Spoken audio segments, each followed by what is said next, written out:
Pública.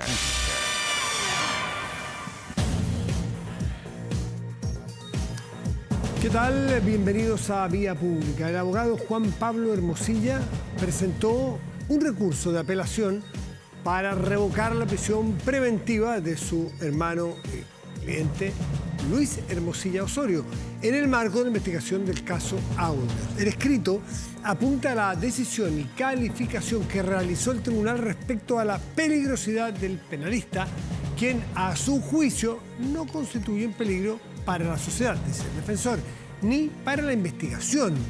Esto busca que la prisión preventiva de Luis Hermosilla sea reemplazada por el arresto domiciliario nocturno. Es decir, son dos gradualidades menos en la dureza que puede tener una precautoria, ¿no es cierto? Porque ya sabemos que tiene que ser la prisión preventiva, el arresto domiciliario total, el arresto domiciliario nocturno, y así va bajando la dureza, la carga, el peso de la carga de una cautelar. Pero bueno, eso es lo que va a pedir. Arraigo Nacional también va a pedir su defensa, o bien por el arresto domiciliario total, que sería un poco haciendo el símil en cuanto a las penalidades. El caso Jadwe, que pasó de estar en Capitán Llaver a un arresto domiciliario total. Después vendría el nocturno. Bueno, eso es lo que por ahí va a intentar la defensa de Hermosilla conseguir con el tribunal. En paralelo, la Fiscalía Oriente citó a declarar a Antonio Jalaf. Esto en el marco de la investigación del denominado caso Factop, que es el caso madre de todo esto. Si usted recuerda el audio famoso que abre esta caja de Pandora, es el dueño de Factop, el señor Sauer, con los abogados Hermosilla y Villalobos, Leonardo Villalobos, ellos tres, viendo cómo arreglar el problema de Factop, que era una maquinaria de préstamos, prestamistas, facturas falsas para levantar plata. Bueno, eso es lo que estaban intentando arreglar de una manera de ir al Servicio de Impuestos Internos, pagarle, eso es lo que decían al menos, pagarle a alguien para saber qué es lo que estaban investigando y buscando. Bueno, esa es la causa madre, de ahí esa grabación. Esa grabación genera el caso Audios que ha salpicado un montón de otros casos, personas y hechos.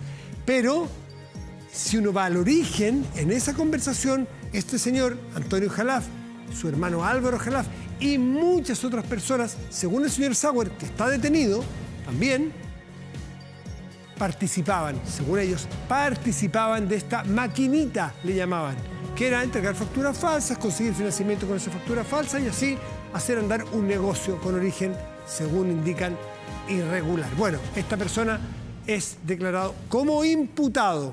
Mañana ya a declarar. Cabe mencionar que los hermanos Jalaf, Antonio y Álvaro, miembros fundadores del Grupo Patio, aunque ya no están, porque el grupo tuvieron que salir de ese Grupo Patio, no tiene que ver con ellos hoy día, fueron mencionados reiteradas veces en este audio que se filtró en la reunión grabada que les citaba yo.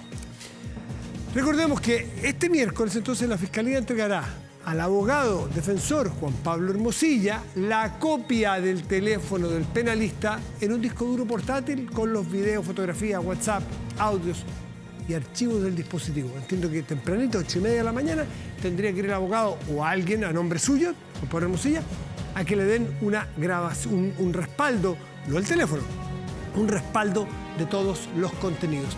¿Qué hará después con eso Juan Pablo Hermosilla?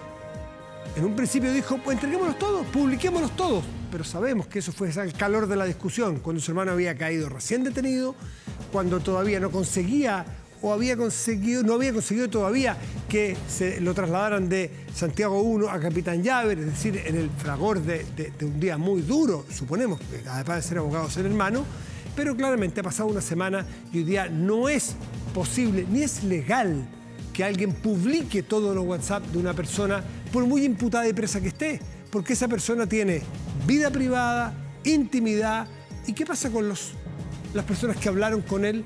Las personas que iban a, no sé, que estaban en el WhatsApp del barrio, van a salir mencionados. Tenemos que ver de qué hablaban. Él con su mamá, si la tuviera, o con un familiar cercano, o con una pareja, si la tuviera. ¿Por qué nos tenemos que enterar nosotros? No nos perdamos. Lo que hay que perseguir son delitos eventuales, no vida privada de personas. Eso se llama otra cosa, o eso es completamente distinto. Así que mañana sabremos qué ocurrirá con esto. Vamos a la mesa de conversación. Antes, sí, nos vamos, ya están nuestros invitados, ¿eh? Pero antes nos vamos a Cerro Castillo, Catalina Balboa, porque reunión del presidente de la República, su gabinete o parte de su gabinete político, Carolina Toá, Álvaro Elizalde, las bancadas del Senado y de la Cámara de Diputados, perdón, las comisiones de seguridad ciudadana de ambas cámaras, reunidos ahí en Cerro Castillo. ¿Qué ha pasado? ¿A qué horas entraron? ¿A qué horas salen? ¿Qué se ha sabido? Catalina, buenas noches. Buenas noches, Matías. Sí, ha sido una jornada extensa, una reunión que comenzó a eso de las 8 de la noche y hasta el día de hoy, hasta ahora, todavía se mantiene una reunión en que se están intercambiando distintas situaciones, principalmente ligadas a lo que es la crisis de seguridad, como también la crisis migratoria. Nosotros hemos estado aquí desde temprano para percibir las distintas visiones que tienen los diputados, también los senadores, que vienen inclusive con cartas, con carpetas, en donde la idea es que puedan entregarle todas estas iniciativas al presidente de la República, junto a la ministra del Interior, Carolina Toá, a fin de que se puedan desarrollar ante esta crisis de seguridad, principalmente en la región metropolitana. Recordemos lo que ocurrió el fin de semana en San Bernardo, y el mismo alcalde de esa comuna es que dio a conocer que buscaba la iniciativa de que los militares estuvieran en las calles. Ante todas esas situaciones, nosotros le consultamos a algunos parlamentarios, principalmente, qué es lo que va a pasar, qué es lo que ellos proponen. Ellos dicen, en un lado, que hay que regular la crisis migratoria en el norte de nuestro país, en Perú, también en Bolivia, y por otro lado también que hay que aumentar las medidas de seguridad sobre todos los homicidios que han ocurrido en estas últimas horas. También en Recoleta se registró hace pocas horas de este comerciante, que también ha sido la detonante ante esta reunión. Una reunión que todavía se mantiene, han conversado de distintas bancadas, desde el oficialismo hacia también la oposición, sobre todo la oposición, que viene muy crítica, diciendo que necesitan un resguardo, una materia de seguridad mucho más fuerte, con mano dura. Por otro lado, desde el oficialismo confían en que esta reunión va a ayudar de una manera u otra a solventar todo esto lo que ha pasado. Nosotros conversamos con algunos parlamentarios, desde el oficialismo también a la oposición. Escuchemos lo que nos comentaron sobre esta situación que se está viviendo en nuestro país. Escuchemos. Nosotros en el Congreso estamos tramitando hoy día el proyecto de infraestructura crítica, que precisamente sirve para que las Fuerzas Armadas puedan asumir labores que constitucionalmente hoy día no les competen, como es las de orden público, y también estamos tramitando las reglas de uso de la fuerza, normas que son las necesarias para que las Fuerzas Armadas, haciendo labores de orden público, cuenten con reglas adecuadas para poder proceder. El presidente hoy día tiene todas las herramientas constitucionales y legales para que las Fuerzas Armadas sean de apoyo, sirvan de apoyo a las policías. Tenemos una semana muy larga a propósito de las fiestas patrias y creemos que las Fuerzas Armadas podrían ser de gran apoyo y podrían ser un disuasivo muy relevante para los hechos de sangre que hemos visto en los últimos días. Nosotros también conversamos con otros parlamentarios, nos decían algunos que, por ejemplo, el tema de los militares que vayan a las calles es complicado por el contingente, se necesita mucho, por eso es que hay que identificar ciertos sectores en que hay mayor hecho de violencia, y es por eso es que se propone más desde la oposición. En cambio, desde el oficialismo lo que dice que tiene que ser tramitado en el Congreso, son situaciones que se están viviendo y también visiones. Y por otro lado, nosotros hace muy poco entrevistamos al senador Osandón, quien fue uno de los primeros, el primero que salió de esta reunión que todavía se mantiene en Cerro Castillo. Él nos decía, hasta ahora solamente se ha conversado el tema de migraciones, como otros aspectos relevantes. Él dice que hasta ahora se sabe que hay una preocupación por la migración, pero no sabe qué va a pasar, o sea, de qué manera y qué mecanismo va a ser para expulsar a inmigrantes ilegales, sobre todo los que han cometido distintos delitos. Escuchemos lo que nos comentó sobre la reunión y cómo se sostuvo durante esta jornada. Tuvo súper buen tono de todos lados. El grueso fue el tema de la migración, asociado a la migración irregular, expulsiones, delincuencia, pero en el fondo fue en muy buen tono.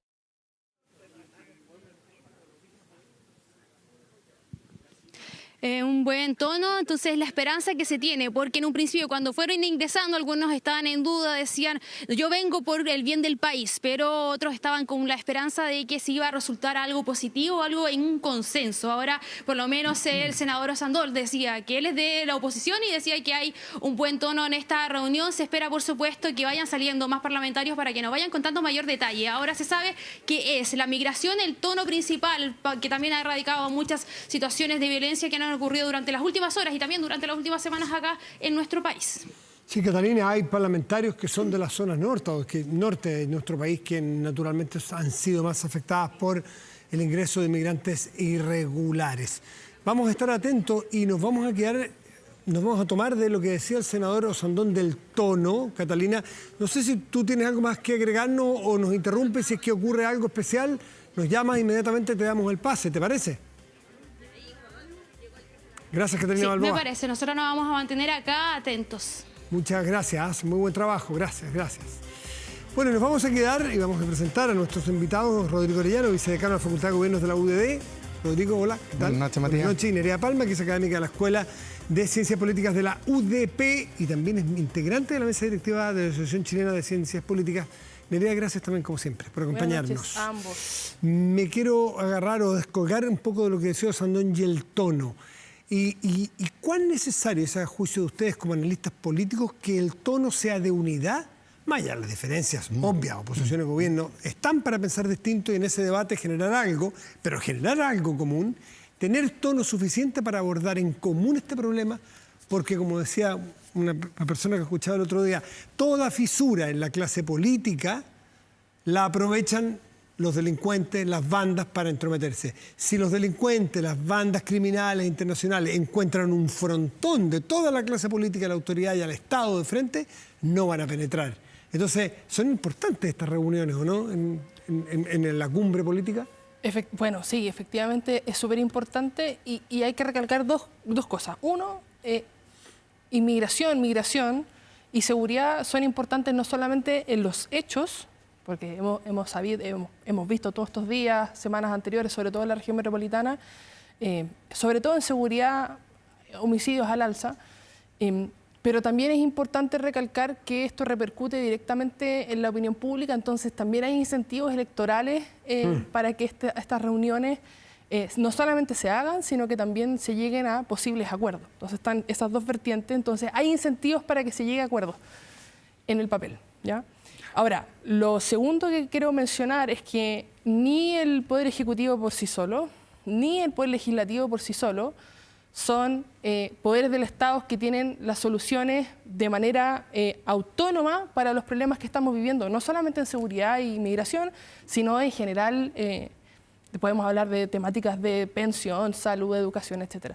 Por lo tanto, estas reuniones, por más que uno pensaría que pudiesen ser, como también lo han dicho otras personas, pérdida de tiempo, yo no me voy a sumar porque el Ejecutivo aquí, el Ejecutivo allá... No me voy a prestar acá. para esta escena, o no sé qué término usar, circo, circo. Puesta en escena. No, puesta en escena fue, disculpe. Sí, muy bien. Eso es lo que escuché yo al menos. Sí, también escuché circo por ahí, o lo leí más bien, pero lo importante es que estas temáticas tan medulares, no solamente en la opinión pública, sino que en la realidad país, como digo, no es materia de un partido, no es materia de una coalición, no es materia del oficialismo, es materia de los poderes del Estado de manera mancomunada y efectivamente tener una política nacional y que vaya mucho más allá a largo plazo, no solamente de esta administración, sino que las venideras. Rodrigo Orellano.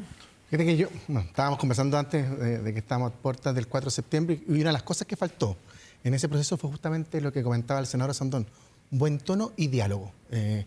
Yo creo que, y perdí la cuenta, pero debe ser la enésima vez que el presidente Boric se reúne con sus ministros y los parlamentarios para aunar esfuerzos en el tema de seguridad.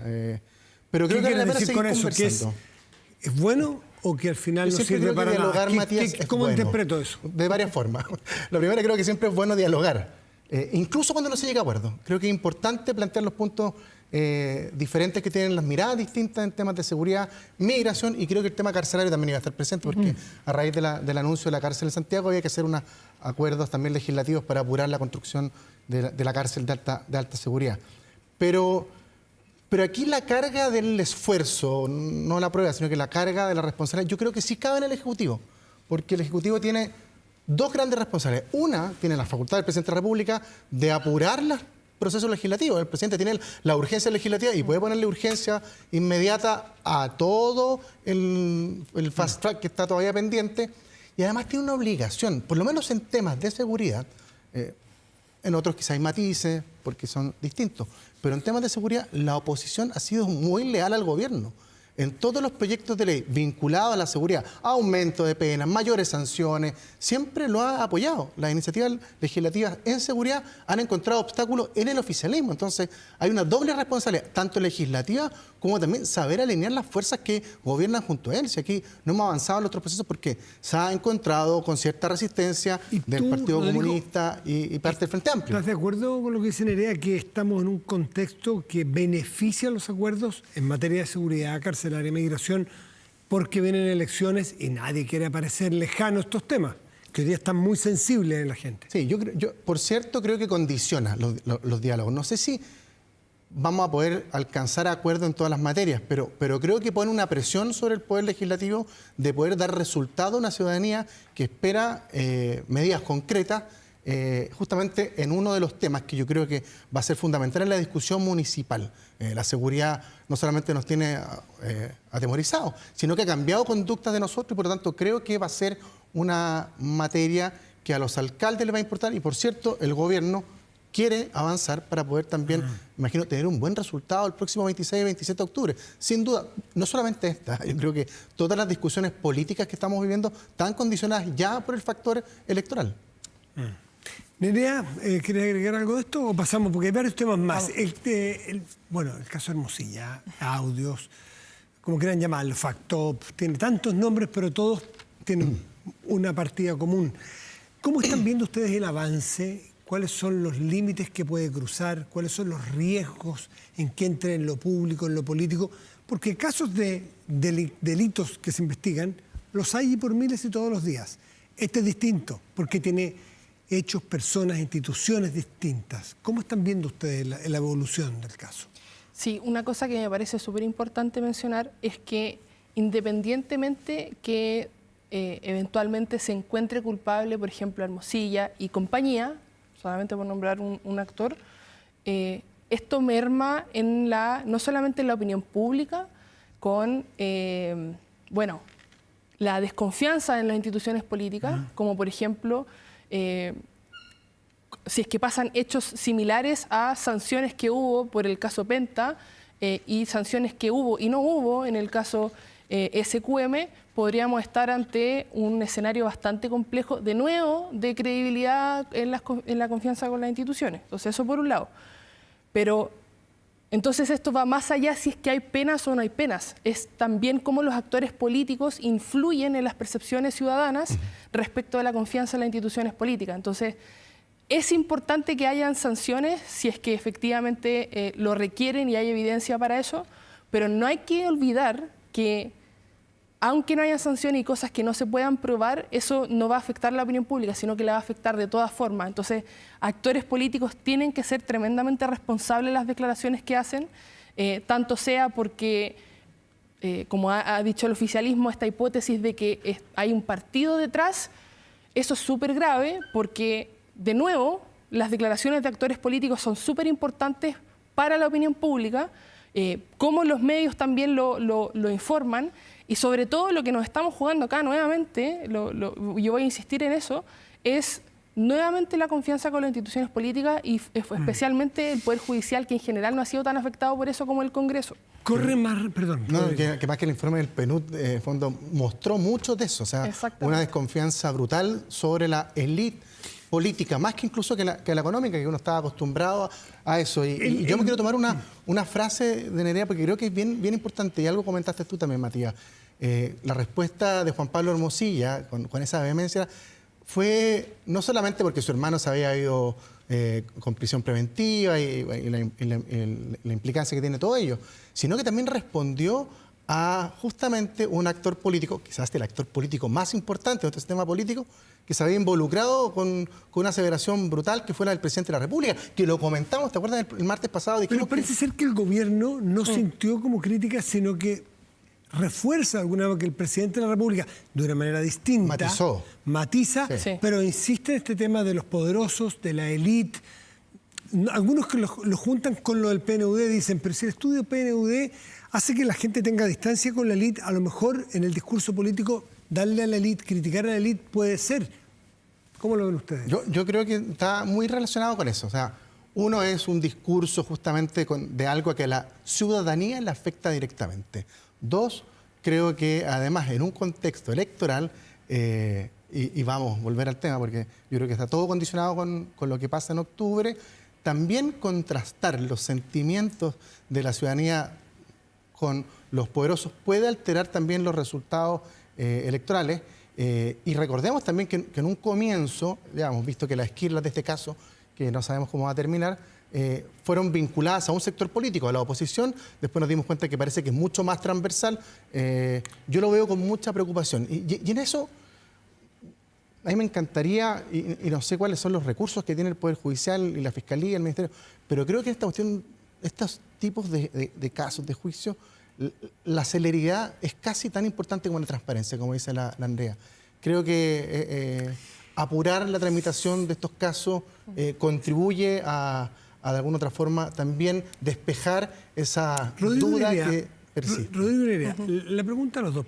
¿Es transversal? Sí. En el teléfono de Hermosilla hay una cantidad insondable aún de contactos hechos, de los lícitos y a lo mejor de los no tan lícitos, que se tendrá que investigar. Hay de derecha, de centro y de izquierda. Hay hombres, hay mujeres, de provincias, de Santiago. Pero hay un sector que está saliendo más perjudicado porque, a ver, nombrémoslo, por ejemplo, Andrés Chadwick es mucho más cercano que otros que son de hoy día asesores de gobierno, Crispi, por ejemplo, porque trabajó en el gobierno de Sebastián Piñera. Es decir, ¿corre más riesgo la derecha a que este caso Hermosilla lo contamine electoralmente, o ustedes creen que esto se va a mantener a cierta distancia de lo político electoral, Nerea?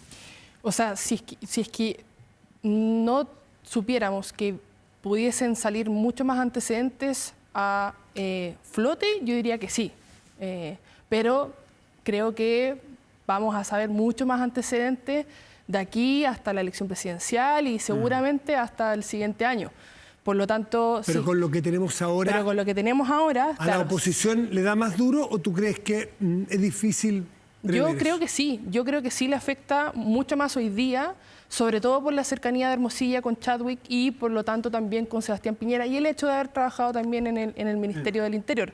Eso es ineludible. Ahora, algo diferente es decir que esta era una práctica política, por ejemplo, de la UDI o de Chile Vamos en general. Buen punto. Entonces, eso me parece a mí que es grave, pero desde el punto de vista de que tenemos que tener cuidado de poder de alguna u otra manera cuidar nuestras instituciones democráticas, políticas, con partidos políticos que son democráticos, y cuando nosotros hagamos ese tipo de aseveraciones o pongamos esas dudas y levantemos esa hipótesis, por lo menos tengamos algún tipo de prueba o algún indicio. Claro, sí, los actores políticos son importantes. Tú perteneces, tú militas en un partido de oposición, por lo tanto, vienes de adentro. ¿Sientes que corre más riesgo tu sector? Y, por ejemplo, que arrastre a la campaña de la candidata. Yo creo que hay un riesgo, por cierto, por lo que dice Nerea, por la cercanía, por la vinculación, pero quiero recapitular. O sea, Luis Hermosilla fue un abogado con una cercanía personal, con un exministro de un gobierno de centro-derecha, pero sus redes eran absolutamente transversales. Más que cercano a un exministro. Claro. Tuvo contratos con el gobierno, trabajó en el gobierno, no sé si tuvo oficina en La Moneda, no lo sé ni creo, pero...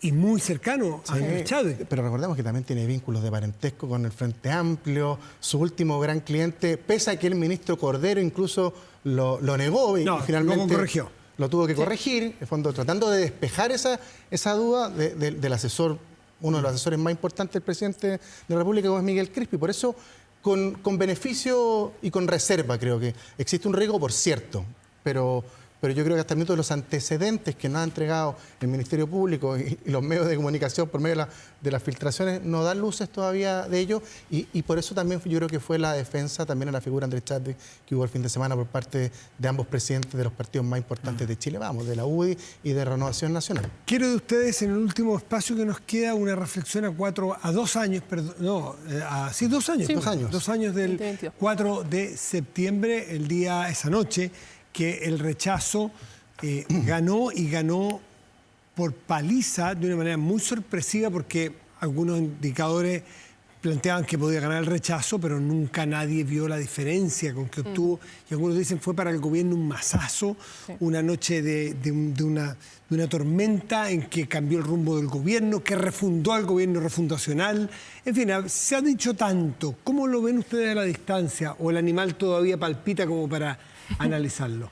Sí, yo 2 cosas quiero decir al respecto. Bueno, la primera es que eso marcó un antes y un después en el gobierno. Recordemos que todas las conversaciones y discusiones respecto a las reformas políticas que el gobierno quería impulsar, que perfectamente podrían haberse empezado a discutir el primer año de gobierno, que lo que nos muestra la evidencia es que en general es el año más productivo electoralmente que existe, legislativo que existe, se pararon para esperar el resultado de la convención, obviamente bajo la hipótesis de que iba a ser positiva, y en fondo el gobierno apostó todas las fichas a eso, y también la opción del gobierno se hizo muy clara por el apruebo, ¿ya? Entonces eso por un lado fue un antes y un después. Más que la posición por el apruebo, indexaron el éxito del programa de gobierno a que ganara el apruebo. Lo hizo Giorgio Jackson, sobre todo, y una de las cosas que le costó más caro a Jackson. Exacto, eso es lo primero. Y lo segundo que me parece importante, y que también lo aprendimos en el segundo proceso constitucional, es que simplemente pretender hacer cambios tan relevantes como, por ejemplo, la institución más importante que tiene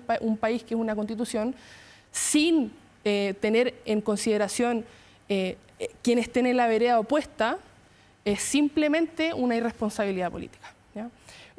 Por mucho que podemos de alguna manera identificar ciertos elementos que podrían haber sido positivos tanto del proceso 1 como del proceso 2, estoy hablando en términos de contenido, evidentemente que no llegar a acuerdo para que todos los actores, no solamente todos los actores políticos, sino que en general todos los actores de la sociedad estén más o menos de acuerdo con lo que se está conversando y con lo que se está llegando a acuerdo, es simplemente una fórmula para el desastre, y yo creo que ya lo aprendimos 2 veces. Rodrigo, ¿cómo lo ves tú a 2 años? La primera, la política. Yo creo que eso fue un masazo, un golpe mortal al programa de gobierno, que estaba muy enlazado con lo que se plasmó en el primer proceso constitucional.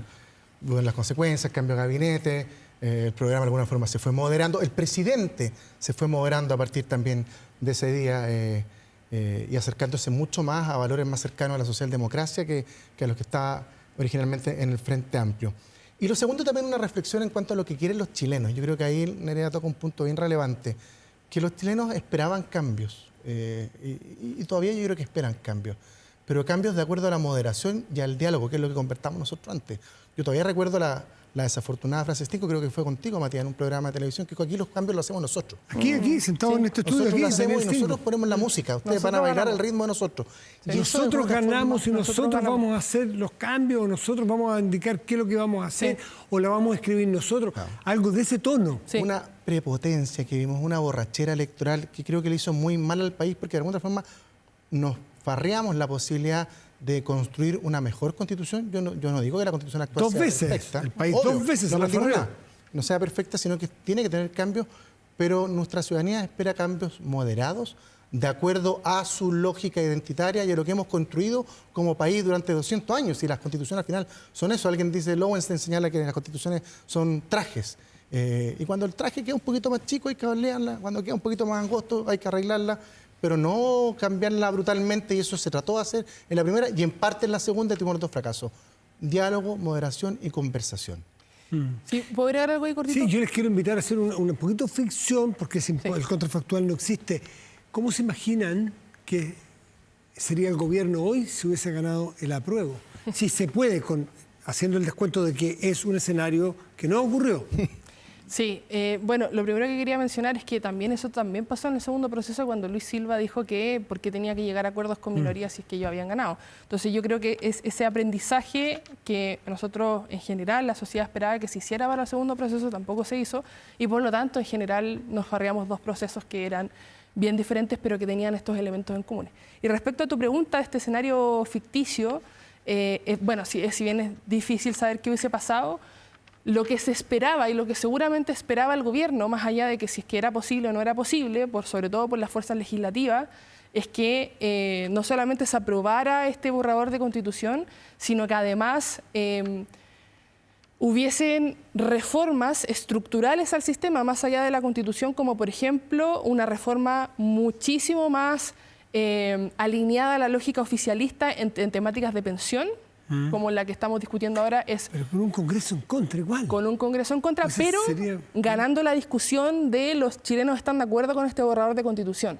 Y eso seguramente Presionaría. daría un impulso, así como después del estallido, prácticamente todos los actores políticos, derecha, izquierda, centro, estaban diciendo básicamente que estaba muy bien lo que estaba viendo la ciudadanía, vamos a tener que aprender a compartir, decía Cecilia Morel.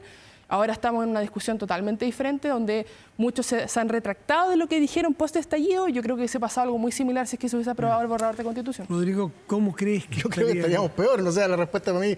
Yo creo que el proyecto constitucional que nos ofrecieron en la primera instancia era de una brutalidad ideológica que no había visto nunca. O sea, era un proyecto que abarcaba parte relevante de la vida, las creencias, que dividía a los chilenos, que eliminaba el Senado.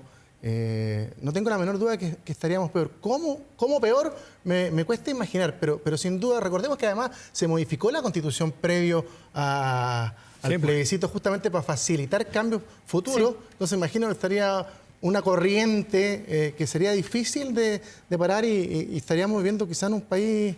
No, yo estoy convencido que estaríamos en un país peor políticamente, económicamente, con más incertidumbre. Lo vivimos, o sea, las inversiones del país estuvieron detenidas hasta el resultado del plebiscito. Por lo tanto, yo fui, tengo que decirlo, una de las personas que celebró esa noche el exceso. Porque yo creo que ese primer proceso tuvo exceso, el segundo también lo tuvo. Y creo que ahí otra vez no fuimos capaces de aprender y nos farreamos una posibilidad de construir todos un buen proceso, una buena constitución. Rodrigo Arellano y Nerea Palma, ambos, muchas gracias por estar aquí esta noche, como siempre. Gracias. Que esté muy bien. Si no puedes tener el control total de tu empresa desde cualquier parte y en línea, Kame ERP es para ti. Facturación electrónica, integración en bancos, flujos de caja, remuneraciones, todo en un solo lugar y mucho más desde 12 UFs al año. Toda la info en kame.cl o en comercial@kame.cl. Hacemos una pausa y ya volvemos. Espérenos.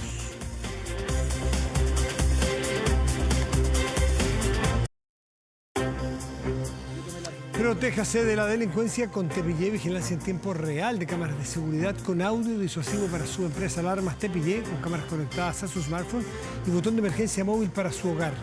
No sea usted la próxima víctima, contrátelos en tepillé.cl. La cifra es aplastante, es a veces angustiante para el país, pero sobre todo para quien lo sufre. Me refiero a los 2,5 millones de personas que esperan en una lista para ser atendidos. ¿Qué decir para cirugías, que son más graves todavía que una atención médica, que es muy importante, pero una cirugía, uno se puede imaginar cirugías que necesitan de ganar días, ganar tiempo, porque de lo contrario sabemos que puede ser tarde. Esas son, entiendo que 300.000, si no me equivoco. Nuestro invitado nos puede ayudar con eso. Pero la lista de espera dan noticias no solo por la cantidad y por la gravedad, sino por las irregularidades que hemos visto respecto de cómo con un manotazo se intentan borrar, achicar, acortar. Vemos cartas o cartas certificadas a personas que se les avisa o se les debiera avisar que van a ser atendidas en un determinado plazo, botadas en un basural. En fin, una burla, una indignidad a las personas, sobre todo a las más humildes, que da muchísimo que pensar. Pero también hay propuestas que hacer al respecto y por eso hemos invitado esta noche a Javier Fuenzalida, presidente del directorio de Clínicas de Chile. Javier, buenas noches, gracias por acompañarnos. Buenas noches, gracias por la invitación. ¿Qué es lo que es Clínicas de Chile? ¿A quién reúne? A ver. Nosotros somos el gremio que aglutina todas las clínicas privadas están prácticamente todos los grupos y clínicas. ¿Cuántas son? Porque uno se imagina, la verdad, las grandes clínicas que salen en la tele. Sí. En Chile son 70 prestadores privados. Las grandes clínicas son alrededor de 50, están en nuestro gremio 46 clínicas más o menos. ¿Ya? Y nosotros somos el gremio que representa al mundo privado prestador. Pero también hay centros médicos, también laboratorios. También, pero mira, es una buena pregunta. Trabajan 210.000 personas en el sector prestador privado de salud. Es un número muy parecido a la gente que trabaja en el sector público en salud. Y para hacerte una idea de lo que nosotros somos, representamos, en la pandemia aportamos el 40% de las camas críticas. Ese es el tamaño de nuestro sector. Y lo que nosotros estamos abocados últimamente, hemos estado muy atravesados por las deudas, por muchas condicionantes que probablemente abordaremos, pero el grueso de nuestra propuesta en el último tiempo ha sido en ver cómo podemos aportar sustantivamente a resolver este problema. Pongámosle stand-by un segundo porque nos vamos a abocar a eso, que duda cabe porque es esperanzador lo que prometen o lo que ofrecen. Pero ustedes, que son los prestadores privados, atienden, sé que es no la respuesta, pero ¿solo a personas privadas que vienen de una ISAPRE o también atienden a gente que viene de FONASA? Yo sé que también... Y te agradezco la pregunta. Es que es importante porque para graficar qué porcentaje de sus pacientes vienen de las ISAPRES y cuántos vienen de FONASA. Nosotros atendemos principalmente pacientes de FONASA. Es decir, el número en términos generales, el 53% de los pacientes que nosotros atendemos vienen de FONASA. Si uno saca la clínica del sector alto, las arquetípicas que imagino tú piensas, ese número sube a cerca del 55, 56%, y en regiones somos el 65-70% de los pacientes que nosotros atendemos son de FONASA. Es contraintuitivo, pero uno piensa que el sector privado para FONASA, sector privado para los que están en ISAPRE y el sector público o la salud pública es para los de FONASA. Esto rompe esa idea, desmitifica esta idea. Hay una imagen arquetípica. Mira, primero tenemos siempre una imagen muy centralista, ¿no? Siempre pensamos en Santiago y en algún tipo de clínicas que son clínicas muy importantes. Las clínicas del sector alto también son parte de nuestro gremio y tienen un nicho en particular, pero en rigor, la salud privada, prestadora, el mundo prestador se ha abocado principalmente a segmentos medios y cada vez más bajos, y en esa conclusión hoy día atendemos principalmente a pacientes de FONASA. Por eso que cuando se estuvo en riesgo de que no se aprobara la ley corta de ISAPRE, de todos los sectores decían, si cae el sistema, si caen las ISAPRES, cae el sistema. No es que caigan las clínicas privadas, cae el sistema de salud, porque se atienden personas de todos los sectores. Efectivamente es así. Nosotros cuando tenemos una clínica... Está todo concatenado. Está todo concatenado, efectivamente. Si el sistema... Nosotros creemos en un seguro mixto, ¿no? Eso es nuestra posición desde el mundo gremial. Pero en concreto, si hubiese existido eso y cae el sistema de ISAPRE un día a otro, efectivamente nos arrastra a nosotros por el nivel de deuda que tiene, y eso conlleva indefectiblemente a que nosotros dejamos de atender no solamente a los pacientes de ISAPRE, que son una parte importante de la población, sino que también a todos los pacientes de FONASA, que son la mayoría de los pacientes que atendemos. Y en regiones eso es mucho más nítido. Cuando yo te hablo de los números, 70, en algunas regiones hasta 80% de los pacientes que nosotros atendemos son de FONASA. Finalmente, para dibujar este panorama del cual vamos a hablar, ustedes, porque lo he leído muchas veces y he entrevistado a tu antecesor, el sector de las clínicas de Chile que tú has configurado, tiene o sufre de una deuda de arrastre enorme, o sea, son acreedores de las ISAPRES y del FONASA. Del sistema público. Del sistema público, ¿Cuánto es el nivel de deuda que tienen con ustedes los prestadores? Es una pregunta ingrata, pero es cierto. Hoy día el seguro privado, el sistema ISAPRE, nos debe alrededor de 630.000 millones de pesos hoy día, y el mundo público debe 400.000 millones. Es decir, entre ambos llegamos al número de 1.000 millones, mil y tantos millones de pesos que debe, un billón, ¿no? Una cifra extraordinaria. Y del mundo público esta deuda está desagregada, hay que hacer la distinción porque no es exclusivamente FONASA. Y de hecho FONASA, hay que reconocer, ha hecho esfuerzos importantes en el último tiempo para ir acelerando esos pagos. Hay una deuda corriente de 230.000 millones que es el gasto permanente. ¿Se ha ido saneando esto? En parte sí, pero también hay que hacer una observación. Hay una parte importante de esta deuda que es una deuda histórica, que venimos arrastrando hace muchos años y que desde la pandemia inclusive hay deudas que hoy día siguen existiendo. Es cierto, y esto escapa a un gobierno u otro, es un tema sistemático. Perfecto. Y en esa conclusión lo que nosotros hemos buscado es que finalmente esto se regularice. Javier, vienen ustedes con una propuesta que es bien llamativa, ayudar o poner las clínicas al servicio de la disminución de las listas de espera. Esto alguien podrá decir es para la galería, es para ir a la tele, es una buena campaña de marketing la que están consiguiendo hacer. ¿Qué pueden hacer ustedes en la realidad y por qué ustedes ofrecen esto ahora? Bueno, mira, primero que todo esto no es una campaña, ¿no? En rigor es nuestra obligación además hacerlo. Esa es nuestra lectura. Nosotros creemos que hay un deber ético hoy día en poder llevar adelante esto. La cifra aún es mayor de la que tú mencionaste. Hoy día hay gente que está esperando en cirugía. ¿En más de 300.000? 357.000. Perfecto. 365.000. Es un número que crece en vez de decrecer. Y que además... Yo te quiero recordar, hace un par de años atrás, incluso tú me entrevistaste alguna vez y me preguntaste, cuando estábamos en plena pandemia, que por hacer y levantar el tema de la pandemia probablemente íbamos a dejar de hacer otras cosas. Bueno, efectivamente toda la gente que trabaja en salud anunció que esto iba a ocurrir, ¿no? El abocar todos los recursos a la pandemia era indispensable y necesario, pero trajo como consecuencia que se han dejado hacer cosas que hoy día repercuten en los atrasos, que son los 2,5 millones de personas que esperan por una atención médica especializada y 365.000 personas que esperan por una atención quirúrgica. Y en ese contexto, lo que nosotros hemos dicho es que hoy día, con un estudio que hicimos desde el Departamento de Estudio, con un porcentaje de esas clínicas que hoy día tenemos en los números, alrededor de 39 clínicas que son el 45% de la oferta, nosotros podríamos abordar, haciendo las cosas con cierto empeño, ¿no? No es algo trivial de llevar adelante, poder resolver en los próximos 2 años alrededor de 270.000 intervenciones quirúrgicas. Que es un número gravitante. Cerca del 70%, por lo que leí, efectivamente, ustedes podrían ayudar a bajar la lista de espera en cirugías. En cirugías, eso con el número que tenemos hoy día establecido puede ser aún incluso mayor, es un número conservador inclusive. ¿Cuándo se podría partir, Javier? Si te nosotros estamos... Bueno, ¿están prestos ya? Ese es el llamado que hacemos. Bueno. Nosotros estamos haciendo un llamado a la autoridad para que efectivamente la salud pública hoy día incorpore al mundo prestador privado y que complemente la acción pública. Porque, perdón, aquí hay un disclaimer súper importante. Esto no está pensado para dejar de hacer lo que se está haciendo. Es decir, hay que insistir en seguir en la acción pública y los hospitales públicos, los servicios públicos deben seguir su tarea. Esto es una complementariedad, es algo adicional que se debe hacer, porque la misma receta repetida en el largo plazo no está dando el resultado. Y la evidencia es que las listas de espera están aumentando en 15.000 o 20.000 personas más. ¿Se puede decir que partir en el corto plazo? O sea, mira, nosotros hemos puesto algunas condicionantes que creemos que son indispensables. Si tú me ibas a decir que sí, yo te iba a preguntar, ¿y en qué topan para partir mañana en la mañana? Primero, estamos haciendo este llamado para que haya una... ¿A quién le hacen el llamado? A la autoridad pública, sí, al gobierno. No es solamente, y aquí hay que tener cuidado en qué, porque es la autoridad pública, porque esto tiene que ver no solamente con el Ministerio de Salud, probablemente tiene que haber recursos de Hacienda, en fin, es el sistema público que debe ponerse a disposición para poder resolver esto. Nosotros tenemos la voluntad desde el mundo prestador de aquí y ahora, hoy, empezar a ayudar a resolver en este problema que es nuestra obligación además.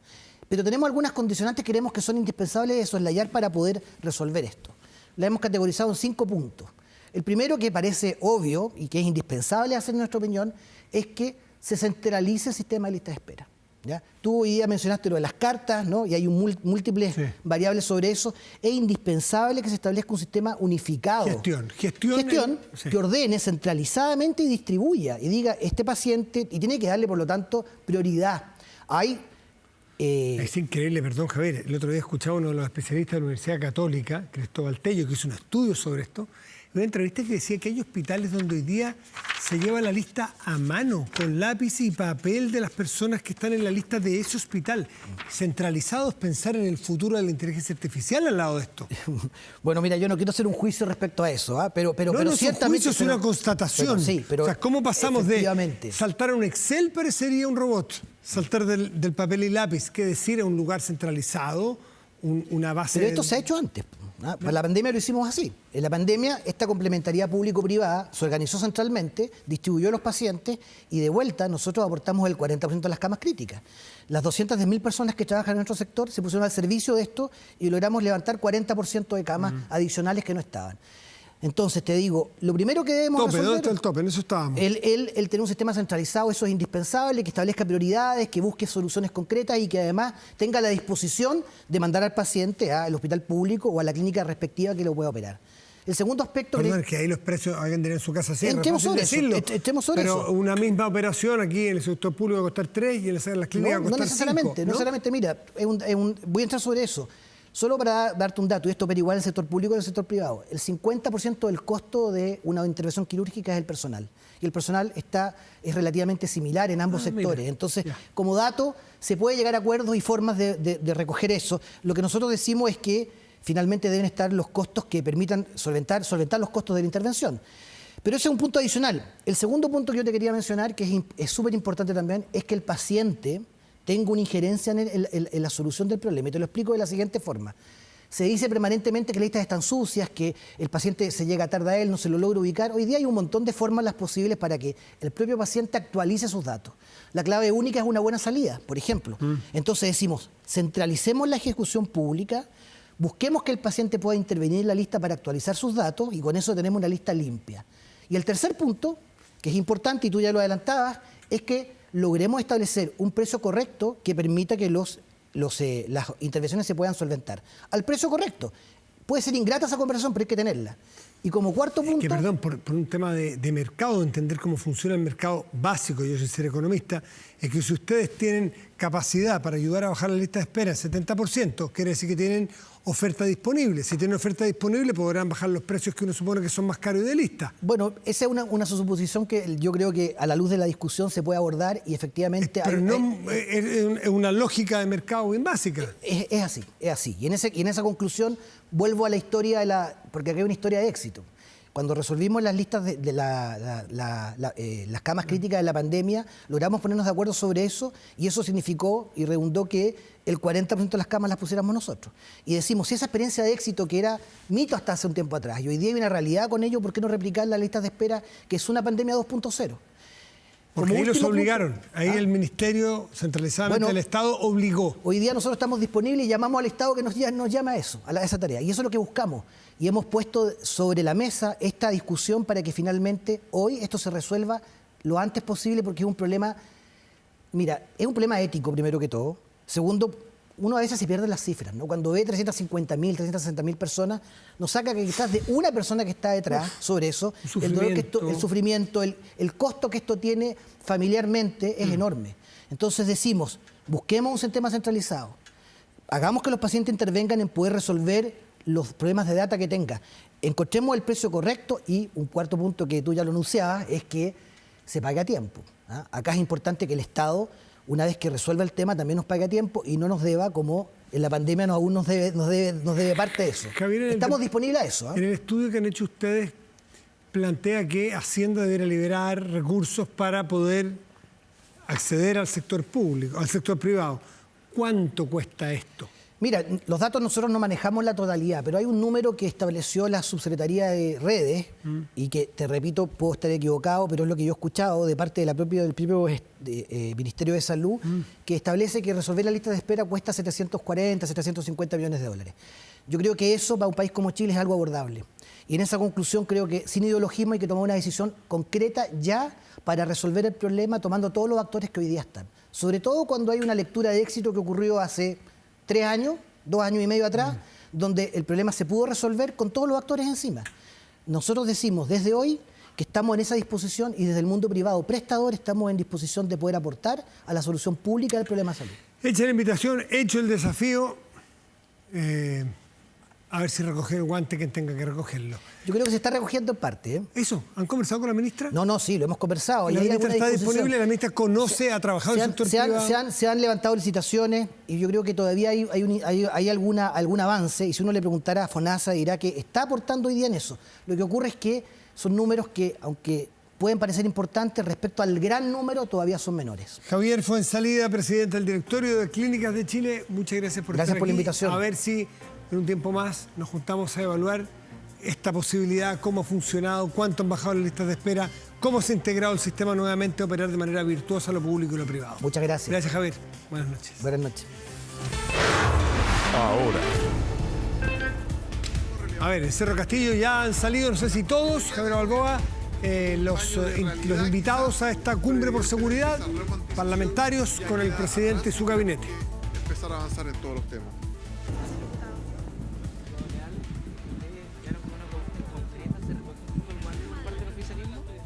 Sí. Nosotros, junto al diputado Alessandri, entregamos una propuesta al gobierno y luego de escuchar al presidente hay un compromiso de dar una respuesta. Y yo quiero ser optimista que el presidente va a recoger nuestra propuesta. Tal vez no para perseguir los 30.000 indocumentados que están con expulsiones pendientes, pero al menos concentrarse en los más peligrosos. Y el presidente se ha comprometido a respondernos. Nosotros creemos que hoy día en esta reunión, si hay que sacar alguna lección, es que se ha instalado con mucha fuerza en todos los sectores políticos que la migración es el principal problema de los chilenos. Que gran parte de la delincuencia tiene que ver con los migrantes, que pasamos de 4.000 extranjeros presos en las cárceles a tener 9.000 hoy día. Y por lo tanto, ahí hay un problema importante. En esos indocumentados que están con expulsiones, hay personas que están delinquiendo, que están asesinando, que están matando. Yo me alegro que el presidente se haya atrevido a abordar el principal problema de los chilenos, como una política de Estado. Y yo espero que en las próximas reuniones también esté sentado acá el Ministerio Público y los tribunales de justicia. Porque esto no solamente tiene que ver con el Poder Ejecutivo y el Parlamento, tiene que ver cómo los jueces también aplican la ley y cómo el Ministerio Público hace la persecución penal. Espero que sean muchas reuniones más y que por fin se instaló como eje principal el tema migratorio, el tema de las expulsiones y de los indocumentados y cómo reforzamos la frontera. Así que yo espero que esta propuesta tenga prontamente una respuesta como comprometió el presidente de la República. ¿Hay alguna medida en particular que se haya llevado a cabo o algo que se haya llegado a algún consenso? Bueno, que es necesario centrarse en los delincuentes que tienen órdenes de expulsiones pendientes, los más peligrosos en un primer momento. Que eso tiene que ser una prioridad. Que tal vez no va a poder expulsar los 30.000, pero al menos centrarse en los más peligrosos. Eso sí hay un consenso bastante generalizado y nosotros esperamos que en eso se avance. Y reforzar el tema de la frontera, los pasos irregulares y también mejorar el tema de las cárceles. Gracias. Bueno, el senador Flores decía que de aquí en adelante debiese haber una actitud distinta de quienes están hablando también de este tema de la seguridad. ¿Con qué sensación se quedan ustedes como oposición? Mire, lo primero que le puedo decir es que fue una reunión franca, directa, que se hacía falta, que poder decirnos los unos a los otros lo que pensamos respecto a las prioridades de la hoja de ruta.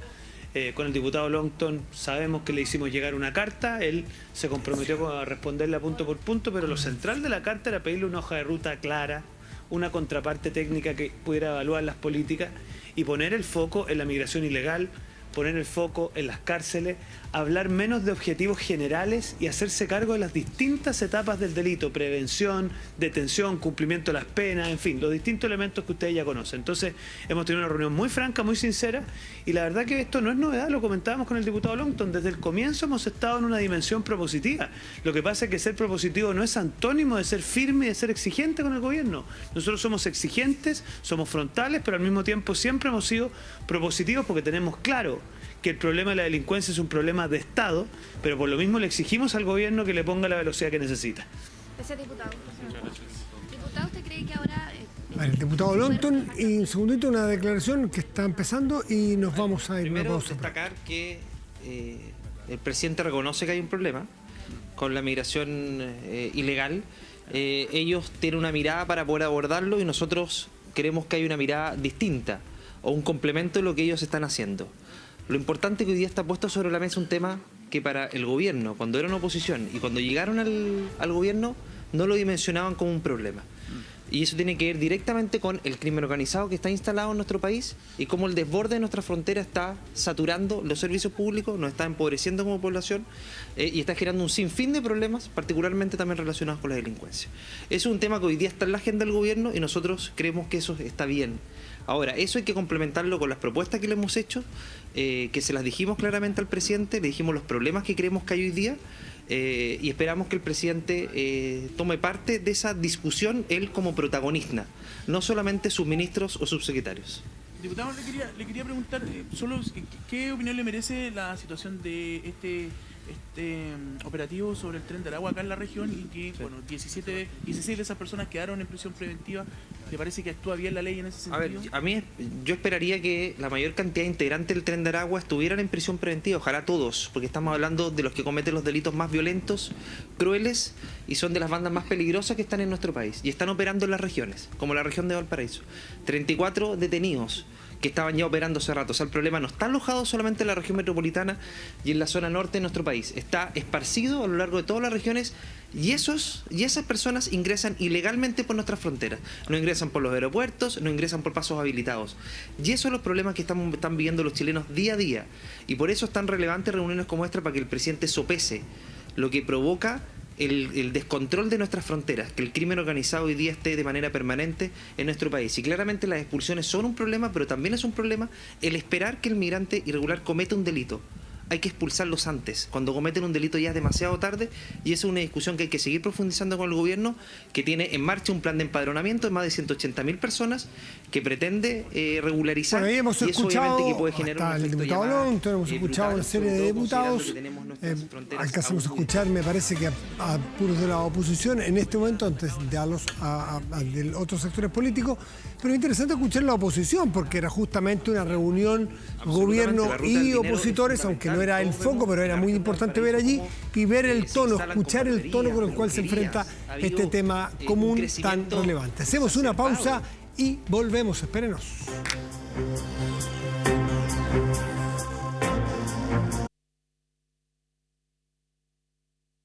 Estamos de vuelta y de inmediato revisamos las noticias en nuestro portal de contenidos de Noticias 24 horas, pero antes decirle que Santo Tomás se vincula en todo Chile a través de una red de agentes transformadores que genera impacto en los territorios comprometidos con la vinculación con el medio, la investigación e innovación. Despierta la grandeza en todo Chile. Conoce su impacto en santotomás.cl. Esto es Santo Tomás, la red transformadora de Chile. Santo Tomás, tú puedes. Ahora sí, revisamos el portal de contenido